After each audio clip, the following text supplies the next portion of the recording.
ইরানের নিরাপত্তা পরিষদের প্রধান লারিজানিকে হত্যার দাবি ইসরায়েলের। মধ্যপ্রাচ্য যুদ্ধে ইরানের সক্ষমতায় বিস্মিত ট্রাম্প। বাগদাদের গ্রিন জোনে ড্রোন মিসাইল নিক্ষেপ।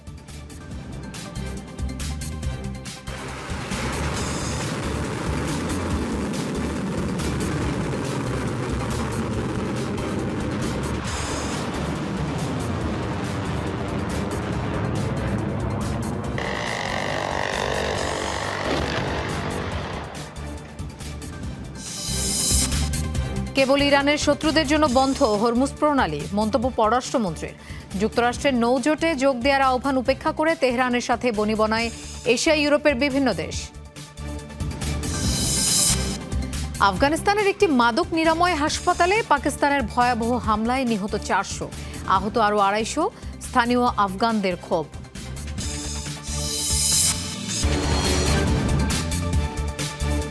দর্শক আমন্ত্রণ যমুনা আইডেস্কে। এতক্ষণ শিরোনাম দেখছিলেন, এবার যাচ্ছি পুরো খবরে। ইরানের জাতীয় নিরাপত্তা পরিষদের প্রধান আলী লারিজানিকে হত্যার দাবি করেছে ইসরায়েল। যুক্তরাষ্ট্র ইসরায়েলের যৌথ হামলায় নিহত সাবেক সর্বোচ্চ ধর্মীয় নেতা আয়াতুল্লাহ আলী খামেনির অত্যন্ত ঘনিষ্ঠ ভাজন ছিলেন তিনি। তেল আবিবের হামলায় তার প্রাণহানির বিষয়টি দাবি করে প্রতিরক্ষামন্ত্রী ইসরায়েল কাতজ এখনও নিশ্চিত করেনি তেহরান। এর আগে আলী লারিজানিকে অবস্থান লক্ষ্য করে হামলার খবর উঠে আসে বিভিন্ন গণমাধ্যমে। সর্বোচ্চ ধর্মীয় নেতা আয়াতুল্লাহ খামেনির পর ইরানের অন্যতম আলোচিত ব্যক্তিত্ব ছিলেন আলী লারিজানি। দেশটির পারমাণবিক কর্মসূচির প্রধান আলোচকের দায়িত্বেও ছিলেন তিনি। 3 দফায় সামলেছেন পার্লামেন্টের স্পিকারের পদ। লারিজানির নেতৃত্বেই 2015 সালে যুক্তরাষ্ট্র সহ 6 পারমাণবিক শক্তিধর দেশের সাথে চুক্তি করতে সক্ষম হয় ইরান। ইরানের প্রতিরোধ এবং পাল্টা হামলাকে অপ্রত্যাশিত আখ্যা দিয়ে বিস্ময় প্রকাশ করেছেন মার্কিন প্রেসিডেন্ট ডোনাল্ড ট্রাম্প। আইআরজিসির সামরিক সক্ষমতা ইসরায়েল এবং মার্কিন বাহিনীর জন্য বড় ধাক্কা হিসেবে দেখছেন তিনি। এদিকে ইরাকে মার্কিন দূতাবাসের ড্রোন রকেট হামলা চালিয়েছে ইরানপন্থী সশস্ত্র যোদ্ধারা। হামলা হয়েছে কাতার, আমিরাত এবং সৌদি আরবেও। অন্যদিকে ইরান জুড়ে যৌথ হামলা অব্যাহত রেখেছে যুক্তরাষ্ট্র ইসরায়েল।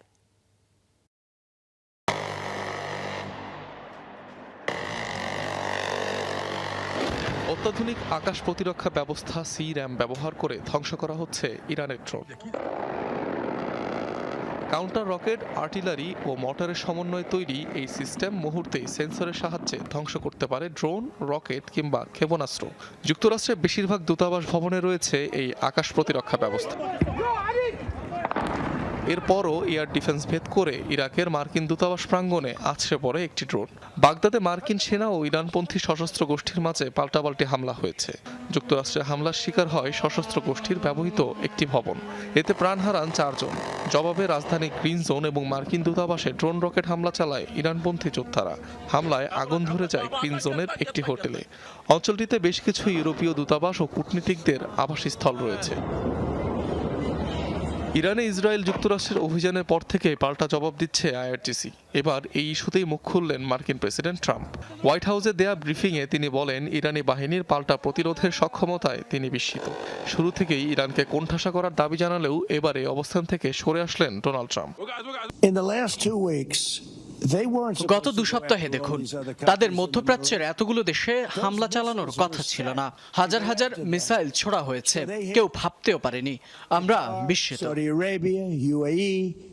যুদ্ধ শুরুর পর এখন পর্যন্ত 57 দফায় ইসরায়েল ও মার্কিন সেনাদের অবস্থান লক্ষ্য করে মিসাইল, ড্রোনের হাইব্রিড হামলা চালায় আইআরজিসি। জেরুজালেমে আঘাত হানে একটি ক্ষেপণাস্ত্র। পশ্চিম তীর ও তেল আবিবে ভূপাতিত করা হয় কিছু মিসাইল। কাতারে মধ্যপ্রাচ্যের সবচেয়ে বড় মার্কিন ঘাঁটি আল উদেইদ এয়ারবেজে হামলা চালায় ইরান।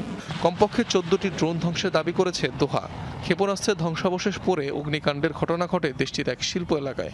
আইআরজিসির ড্রোন ভূপাতিতের দাবি করেছে সৌদি আরব ও আমিরাতও। আবুধাবিতে ক্ষেপণাস্ত্রের ধ্বংসাবশেষ পড়ে প্রাণ গেছে এক পাকিস্তানি নাগরিকের। হামলা হয় দুবাই আন্তর্জাতিক বিমানবন্দরে। ক্ষতিগ্রস্ত জ্বালানি ট্যাঙ্ক। এদিকে মঙ্গলবার ভোররাত থেকে সিরিজ বোমা বিস্ফোরণের শিকার রাজধানী তেহরান। টানা মিসাইল হামলা হয়েছে বিভিন্ন এলাকায়। শহরটির পূর্বাঞ্চলে বিদ্যুৎ বিভাগের একটি ভবনে বিমান হামলায় বেশ কয়েকজন বেসামরিক হতাহত হন।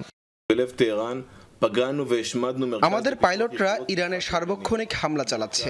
গেল 24 ঘন্টায় আইআরজিসির নৌবাহিনীর হেডকোয়ার্টারে আঘাত করেছি। তেহরানের প্রাণকেন্দ্রেও হামলা চালানো হয়েছে। ডেভেলপমেন্ট সেন্টার ধ্বংসের মাধ্যমে তাদের স্যাটেলাইট দিয়ে হামলার সক্ষমতা কমিয়েছি। বাসিস ফোর্সের ওপরেও হামলা অব্যাহত রয়েছে। এর আগে সিরাজ, তাবরিজ ও খারাত শহরে বড় পরিসরে হামলা চালায় যুক্তরাষ্ট্র ও ইসরায়েল যৌথ বাহিনী। টার্গেট করা হয় বহু সামরিক স্থাপনা। হামলায় ইরানের ক্ষেপণাস্ত্র সক্ষমতা 90% কমানোর দাবিও করা হয়েছে। অনিক রহমান, যমুনা নিউজ। ইরাকে ইরান সমর্থিত পপুলার মোবিলাইজেশন ফোর্সের সদর দফতরে 2টি বিমান হামলা চালিয়েছে যৌথ বাহিনী। রাজধানী বাগদাদের জাদরিয়ায় এই হামলা চালানো হয়। এ সময় 2টি বিস্ফোরণের শব্দ শোনা যায়। হামলায় নিহত হয়েছে অন্তত 4 জন, আহত বেশ কয়েকজন। হামলায় ধ্বংস হয়েছে সদর দফতরের ভবনটি। রয়টার্স ও আল জাজিরার সূত্র 2টি বিস্ফোরণই নিশ্চিত করেছে। যুদ্ধের শুরু থেকেই ইরানের হয়ে যৌথ বাহিনীকে লক্ষ্য করে হামলা চালিয়ে আসছে গোষ্ঠীটি। হামলার পরপরই বাগদাদের মার্কিন দূতাবাসে পাল্টা ড্রোন হামলা চালায় ইরান সমর্থিত এই গোষ্ঠীটি।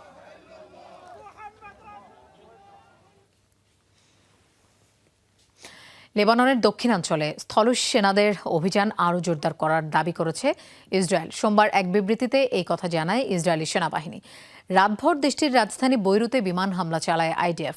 হামলা চালানো হয় হিজবুল্লাহর সাথে সংশ্লিষ্ট বিভিন্ন স্থাপনায়। তবে বিভিন্ন বেসামরিক স্থাপনাতেও হামলার তথ্য পাওয়া গেছে। হতাহত হয়েছেন বেশ কয়েকজন। মঙ্গলবার আরও একটি ভিডিও প্রকাশ করে আইডিএফ। তাতে দেখা যায় দক্ষিণ লেবাননে অভিযান শুরু করতে প্রস্তুত রয়েছে বেশ কিছু ট্যাঙ্ক, সাঁজোয়া যান আর অতিরিক্ত সেনা। ইসরায়েলি এক কর্মকর্তার বরাতে বার্তা সংস্থা রয়টার্স জানায় লেবাননের অভ্যন্তরে আরও বেশি এলাকায় মোতায়েন করা হবে তাদের।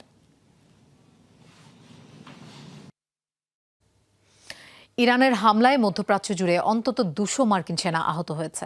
সোমবার এক বিবৃতিতে এই তথ্য জানিয়েছে যুক্তরাষ্ট্র। মধ্যপ্রাচ্যের 7 দেশে হামলার শিকার হয়ে আহত হয়েছে এই সেনারা। যদিও মার্কিন সেন্ট্রাল কমান্ডের দাবি বেশিরভাগের আঘাতই গুরুতর নয়। এর মধ্যে চিকিৎসা শেষে 180 সেনা আবারও কাজে ফিরেছে বলেও জানিয়েছেন মার্কিন সেন্ট্রাল কমান্ড। এর আগে বিভিন্ন সংবাদ মাধ্যম জানিয়েছে ইরানের হামলায় আহত মার্কিন সেনাদের মধ্যে অন্তত 10 জনের অবস্থা গুরুতর। গত 28 ফেব্রুয়ারি ইরানে অপারেশন এপিক ফিউরি শুরুর পর এ পর্যন্ত প্রাণ গেছে 13 মার্কিন সেনার।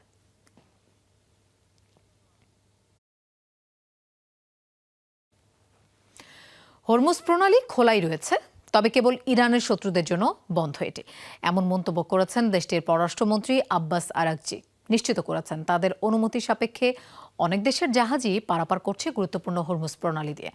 পারস্য উপসাগরে ডোনাল্ড ট্রাম্পের নৌজোটে যোগ দেওয়ার আহ্বান উপেক্ষা করে তাই তেহরানের সাথে বন্দোবস্ত করছে এশিয়া ইউরোপের বিভিন্ন দেশ। সোমবার ভারতের মুন্দ্রা বন্দরে পৌঁছেছে এলপিজি পরিবাহী ট্যাঙ্কার শিভালিক।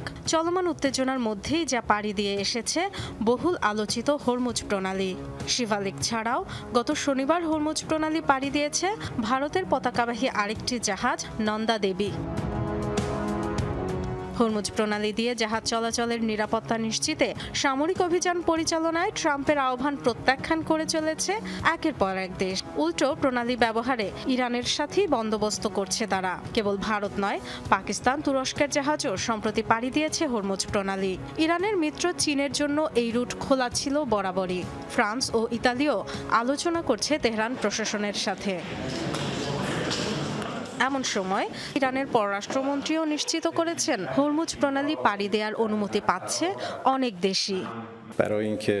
হরমুজ প্রণালীতে প্রবেশের জন্য অন্যান্য দেশের কাছে সহায়তা চাইছে আমেরিকানরা। আমাদের দিক থেকে বলতে পারি হরমুজ খোলাই রয়েছে। এটা কেবল শত্রুদের জন্য বন্ধ, অন্যায্য আগ্রাসনকারী এবং তাদের মিত্রদের জন্য। হরমুজ প্রণালী ঘিরে অভিযান পরিচালনায় নৌজোট গড়ে তোলার আহ্বানে সাড়া না মেলায় হতাশ, ক্ষুব্ধ ডোনাল্ড ট্রাম্প। কেউ কেউ আগ্রহী ছিল, কেউ কেউ নয়। এমন কিছু দেশ যাদের আমরা বছর পর বছর নানাভাবে সহায়তা করেছি, ভয়াবহ আক্রমণ থেকে রক্ষা করেছি। এমন দেশ আছে যেখানে আমাদের 45,000 সেনা মোতায়েন আছে। 40 বছর ধরে তাদের সুরক্ষা দিয়েছি, আর এখন সামান্য বিষয়েও যুক্ত হতে চাইছে না। জানলাম আমরা তাদের সুরক্ষা দেব এবং আমাদের প্রয়োজন হলে তাদের পাওয়া যাবে না। ফ্রান্স, জার্মানি, যুক্তরাজ্য, দক্ষিণ কোরিয়ার পর পর সবশেষ হরমুজ ঘিরে যুক্তরাষ্ট্রের নেতৃত্বে নেভাল মিশনে যোগ দেওয়ার প্রস্তাবে অস্বীকৃতি জানিয়েছে ইউরোপীয় union. Dorothy Thurstin, Jamuna news. ইরানে হামলা চালিয়ে যেতে যুক্তরাষ্ট্রকে বার্তা পাঠিয়েছে উপসাগরীয় কয়েকটি আরব দেশ। বার্তা সংস্থা রয়টার্সের এক প্রতিবেদনে করা হয়েছে এমন দাবি। বেশ কয়েকটি সূত্রের বরাতে রয়টার্স দাবি করেছে তেহরানের সামরিক সক্ষমতা ধ্বংস না হওয়া পর্যন্ত হামলার পক্ষে অবস্থান দেশগুলোর, যাতে ভবিষ্যতে দেশটি আর তেল সরবরাহ সহ মধ্যপ্রাচ্যের বাণিজ্যের জন্য হুমকি হতে না পারে। একই প্রতিবেদনে আরও দাবি করা হয়েছে যুদ্ধে সরাসরি অংশ নেওয়ার জন্য উপসাগরীয় দেশগুলোকে পাল্টা চাপ দিচ্ছেন ডোনাল্ড ট্রাম্প। তৃতীয় সপ্তাহে গড়িয়েছে ইরানের সাথে ইসরায়েল যুক্তরাষ্ট্র যুদ্ধ। চিরবৈরী দেশ দুটির ব্যাপক হামলা সত্ত্বেও পাল্টা জবাব দিয়ে যাচ্ছে তেহরান। ইসরায়েল ছাড়াও তাদের লক্ষ্য মধ্যপ্রাচ্যের মার্কিন ঘাঁটি ও স্থাপনা। তেহরানের বিরুদ্ধে মার্কিন ঘাঁটি ছাড়াও দেশগুলোর বন্দর, বিমানবন্দর, জ্বালানি স্থাপনা সহ বেসামরিক স্থাপনায় হামলার অভিযোগ উঠেছে। ইরানের মিসাইল ড্রোন ঠেকালেও এখন পর্যন্ত যুদ্ধে সরাসরি জড়ায়নি কোনো আরব দেশ। সরাসরি নিজেরা হামলা না চালালেও যুক্তরাষ্ট্রকে নাকি যুদ্ধ চালিয়ে যাওয়ার আহ্বান জানিয়েছে কয়েকটি উপসাগরীয় দেশ। ইরানের সামরিক সক্ষমতা পুরোপুরি ধ্বংস না হওয়া পর্যন্ত এই অভিযানের পক্ষে অবস্থান তাদের। এক প্রতিবেদনে এমন দাবি করেছে বার্তা সংস্থা রয়টার্স। তিনটি সূত্রের বরাতে প্রতিবেদনে বলা হয়েছে ওয়াশিংটনকে যুদ্ধ শুরু করতে না বললেও এখন দেশগুলো চাইছে না মাঝপথে থেমে যাক ট্রাম্প। মূলত ভবিষ্যতে যাতে তাদের তেল বাণিজ্যে তেহরান হুমকি তৈরি করতে না পারে সে কারণে এই অবস্থান তাদের। যদিও কোন কোন দেশ যুদ্ধ অব্যাহত রাখার পক্ষে সেটি স্পষ্ট করা হয়নি ওই প্রতিবেদনে। উপসাগর জুড়ে সবার মধ্যে এখন এই ভাবনা যে ইরান রেড লাইন অতিক্রম করে ফেলেছে। শুরুতে তারা তাদের পক্ষ নিয়েছিল এবং এই যুদ্ধের বিরোধিতা করেছিল, কিন্তু একবার যখন হামলা শুরু করেছে এখন ইরান তাদের শত্রু। তাদের অন্যভাবে দেখার আর কোনো উপায় নেই।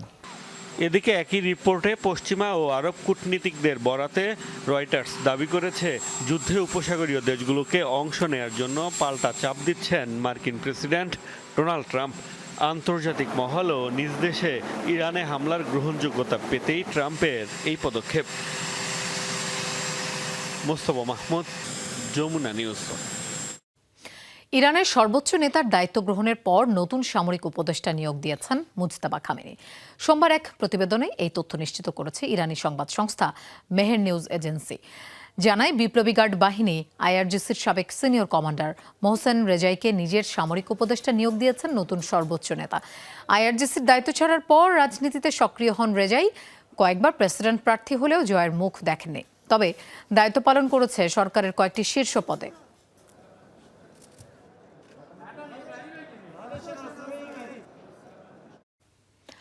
আগ্রাসীদের কাছে কখনো নতি স্বীকার করবে না ইরান। ভবিষ্যতে ইরানের ভূখণ্ডে আর কোনো হামলা হবে না, এই নিশ্চয়তা না পাওয়া পর্যন্ত যুদ্ধ বন্ধের কথা বলা অর্থহীন।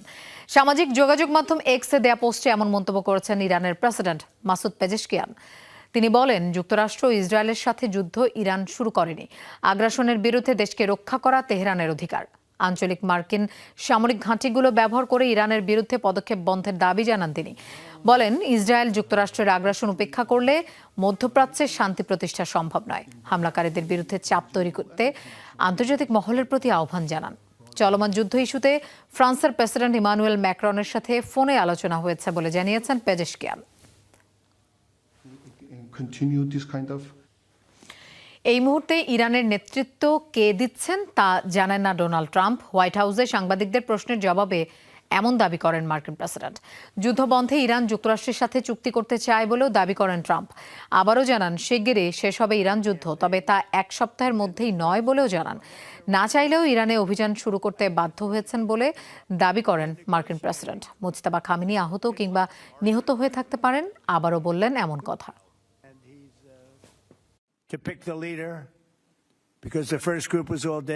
আমি জানি না তারা আলোচনার জন্য প্রস্তুত কিনা, এমনকি এটাও জানি না তাদের নেতাকে, তাদের শীর্ষ নেতাদের সবাই নিহত হয়েছেন। কার সাথে আলোচনা হবে ধারণা নেই। অনেকেই বলছেন মোস্তাবা খামেনি আহত হয়েছেন, পা হারিয়েছেন, অনেকে বলছেন নিহত হয়েছেন। ইরান যুদ্ধ খুব দীর্ঘ হবে না এবং এই যুদ্ধ শেষে আমরা আরো নিরাপদ একটি পৃথিবী পাবো। মৃত্যু নিয়ে গুঞ্জন আর এআই দিয়ে তৈরি ভিডিও নিয়ে আলোচনার মাঝেই সামনে এলো ইসরায়েলি প্রধানমন্ত্রী বেনিয়ামিন নেতানিয়াহুর আরও দুটি নতুন ভিডিও। প্রথম ভিডিওতে পাহাড়ে ঘুরে বেড়াতে দেখা যায় তাকে, খোশ মেজাজে কথা বলতে দেখা যায় সাধারণ মানুষের সাথে। ভিডিওতে ইরানের হামলা থেকে সুরক্ষায় নাগরিকদের নিরাপদ স্থানে থাকার পরামর্শ দেন নেতানিয়াহু। এরই মধ্যে ভিডিওর সত্যতা নিয়ে প্রশ্ন তুলছেন নেটিজেনরা। তাদের দাবি এটিও এআই দিয়েই তৈরি, কারণ নেতানিয়াহুর হাতের আংটি নিয়ে অসামঞ্জস্য লক্ষ্য করা গেছে ভিডিওটিতে। অপর একটি ভিডিওতে ফার্সি নববর্ষ নওরোজ উপলক্ষে ইরানি জনগণকে শুভেচ্ছা জানান ইসরায়েলি প্রধানমন্ত্রী। নতুন ভিডিও প্রকাশের পর আরও জোরালো হয়েছে তার মৃত্যুর গুঞ্জন।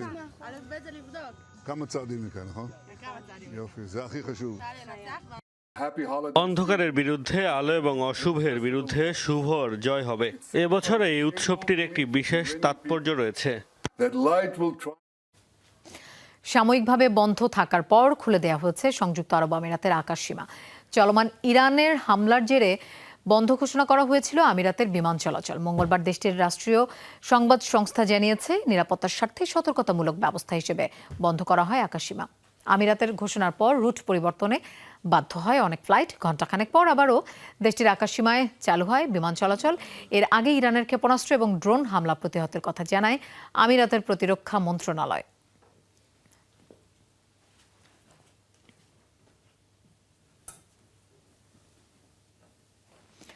আফগানিস্তানের একটি মাদক নিরাময় হাসপাতালে পাকিস্তানের ভয়াবহ হামলার ঘটনায় ক্ষোভে ফুঁসে উঠেছেন সাধারণ আফগানরা। সোমবার রাতের ওই হামলায় প্রাণ যায় কমপক্ষে 400 জনের, আহত হয়েছে আরও 250 জন। আফগানিস্তানের উপপ্রধানমন্ত্রীর সংখ্যা আরও বাড়তে পারে হতাহতের সংখ্যা।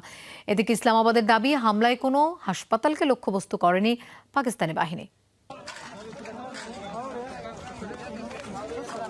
সোমবার রাতে তারাবির নামাজের সময় বিস্ফোরণে কেঁপে ওঠে কাবুলের ওমর অ্যাডিকশন ট্রিটমেন্ট হসপিটাল। মুহূর্তে আগুন ধরে যায় স্থাপনাটির বিভিন্ন অংশ, ছড়িয়ে পড়ে দ্রুতই। পাকিস্তানি বাহিনীর হামলায় ধসে পড়ে 2000 শয্যার হাসপাতালটির বড় একটি অংশ। হতাহতের মধ্যে রোগীদের পাশাপাশি অনেক চিকিৎসক এবং স্বাস্থ্যকর্মীও রয়েছেন।